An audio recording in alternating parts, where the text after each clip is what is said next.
في هذا الفيديو راح تكون رسالة، وأريد منك وجهة نظرك ورأيك.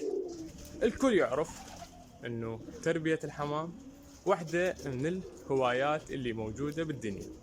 هواية شيء من الهوى، تهواه، تعشقه، تتولع به، لكن لابد أن نأخذ بعين الاعتبار السلبيات والإيجابيات. حمود، شنو سلبيات شنو إيجابيات؟ وبكل شيء بي سلبي وبي إيجابي. السلبيات اللي موجودة تربية الحمام، أنت اللي راح تسويها بنفسك، يعني أنت راح تخلي هاي السلبيات تصير. أولا، جارك، حاول لا تأذي جارك. يعني مو تقعد من الصبح تسوي هوسة وتسوي طرقعة، يعني من تريد تطير الحمام راح تسويها حرب البسوس. انت ما جاي تطير حمام بس، لا، صارت باعتبار حرب، طرقعة وصوت وما اعرف شنو. ثانيا،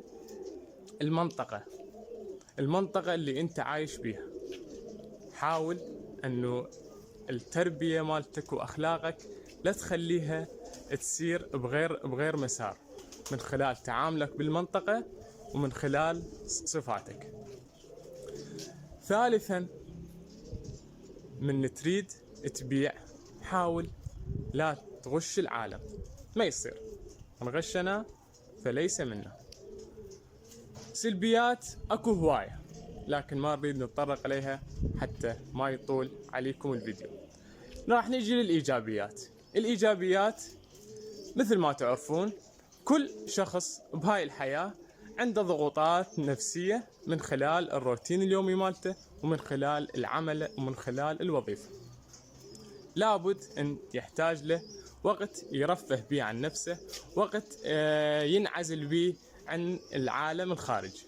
فإنه أحد إيجابيات تربية الحمام إنه أنت تخليها وسيلة للترفيه، يعني تقعد يمهن تتونس ما بيها أي شيء.